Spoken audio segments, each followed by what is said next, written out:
Eu quero fazer uma reflexão rápida com você. Vem primeiro que a outra. O céu vem primeiro. A vontade de Deus vem primeiro. O que tem no céu? A vontade de Deus. Seja feita a sua vontade, assim ou aqui na terra, como ela é feita no céu. Você já ouviu? Juntai tesouro onde? No céu, onde ladrão, traça e ferrugem não pode roubar. Buscai primeiro o reino de Deus e a sua justiça, e as demais coisas vos serão. Isso.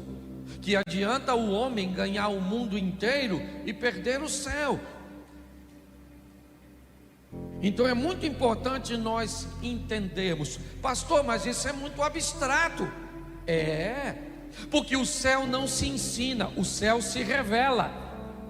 Ninguém consegue ensinar o reino para ninguém, porque você não consegue ensinar o reino. Você consegue ensinar o texto bíblico, mas o reino se revela. É importante entendermos isso. Se você vai olhar, vamos tratar da seguinte forma, num linguajar mais prático: o que Deus vai abrir? Um negócio que vai surgir da onde? Do nada. A terra era sem forma e vazia, e ele começa a estabelecer também um princípio de vida. Qual? A fé. Ao chamar à existência as coisas que não existem como se elas já existissem, o que Deus está estabelecendo é a fé. É isso. O que a Bíblia está dizendo é que se eu quero ter uma vida vencedora, próspera nessa terra, primeiro eu entendo que o reino de Deus é prioridade. Os céus vêm primeiro.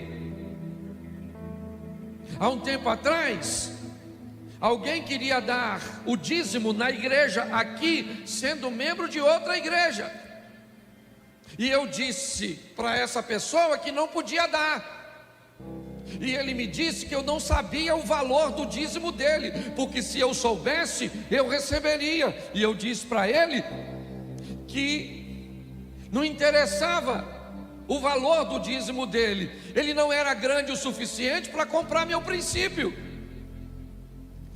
por maior que fosse o valor. Nós precisamos entender que os princípios não podem ser quebrados, que os céus vêm primeiro, que a fé é base de vida. É assim que funciona. E que a primeira coisa que Deus vai criar é luz, é conhecimento, é informação. Antes de fazer qualquer coisa, Deus diz: haja luz. Uma palavra muito associada com conhecimento, e as trevas têm associação com ignorância. O que você sabe sobre o que você faz? O que você sabe sobre o que você vende? O que você sabe sobre o que você representa? Vá tentar evangelizar alguém sem conhecer o evangelho, e muitas vezes alguém desmonta todo o seu argumento com uma pergunta. Então talvez o seu fracasso tenha a ver muitas vezes com a sua postura empresarial.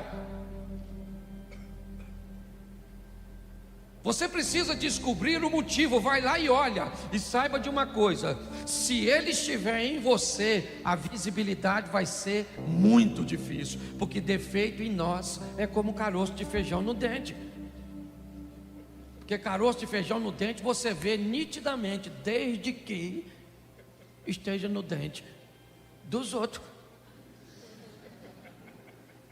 Sim, a Bíblia usa um exemplo que eu às vezes acho horroroso, mas, aliás, ela não usa o exemplo, eu uso o exemplo para dar discernimento ao texto. Examinai o homem a si mesmo e vede se não está reprovado. Para mim não tem nada mais expressivo, exemplo de autoexame, do que limpar-se no banheiro. Sim, você vai no banheiro, faz suas necessidades, Você limpa e joga o papel fora? Sim ou não? Sim ou não? Claro que não. Você limpa. Examina aí. Eu acho que não tá bom não aqui não. Vou jogar isso aqui fora. Aí você pega de novo, passa, joga fora.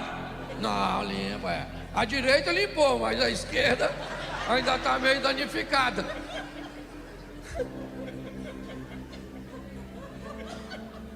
Mas é verdade ou não? Pode ser feio, mas que é esclarecedor, é. O que Ezequias faz? Ele olha e diz: gente, olha só, nós estamos nessa situação por causa disso, porque não tem planejamento, porque não tem verdade, por causa de tudo aquilo que você já ouviu. Mas normalmente, dependendo da religiosidade que nós temos, o culpado não somos nós. Quem é? O diabo, o satangos. Pastor, o inimigo está furioso com a minha empresa. Nossa, sua empresa deve ser extraordinária. Muito de um garoto, um rapaz, na verdade era um empresário do ramo de marketing, morava nos Estados Unidos e queria cortar a sua grama. Então ele faz, procura um anúncio que recomende para ele um jardineiro.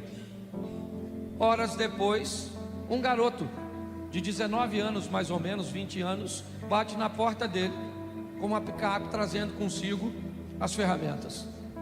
Ele achou estranho um garoto daquela idade, um menino bem aparentado, e o menino cortou a grama dele toda,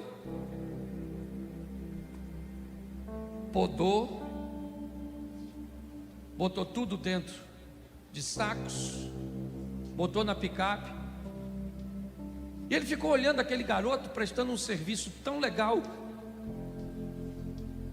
ele entusiasmado, quando no final o garoto virou para ele e falou assim: moço, deixa eu fazer um pedido ao senhor, será que o senhor deixaria eu usar seu telefone?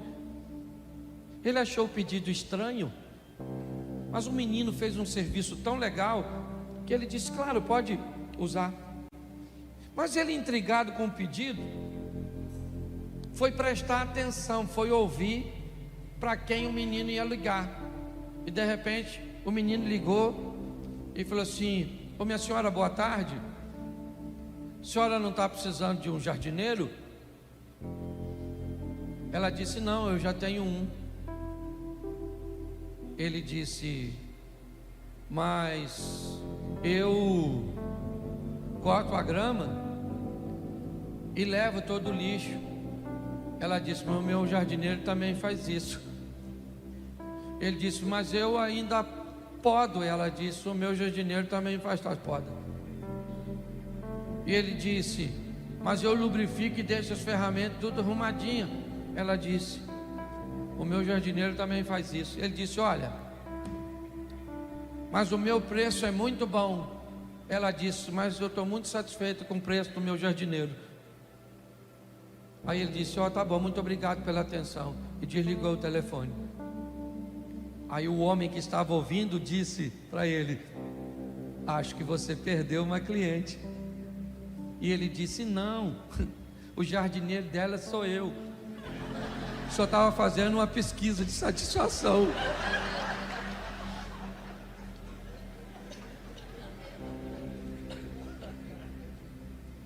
Você sabia que quando você presta um serviço ruim ou você dá um exemplo negativo, isso se replica 3, 4 vezes ou até mais do que quando você faz um serviço bom? Talvez você não está prosperando porque é ruim mesmo. Não tem nada a ver com Satanás não, é você mesmo. Você não tem nem chifre e é ruim. Tá rindo? Cuidado, tá rindo de tu. Deixa eu usar aqui o último, que até eu já estou cansado. Eu não dormi, eu estava em Belém ontem, falei em Belém, saí de lá 3h30 da manhã. Eu não sei que hora é, não sei se eu como, se eu não como, se eu tomo banho, não sei mais nada, nem sei quem eu sou. Mas deixa eu te mostrar o último texto aqui.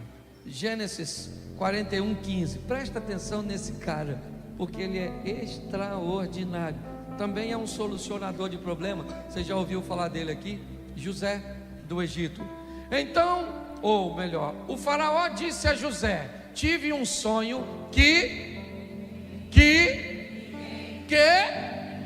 ninguém consegue, mas ouvi falar que você, ao ouvir um sonho, é capaz de interpretar.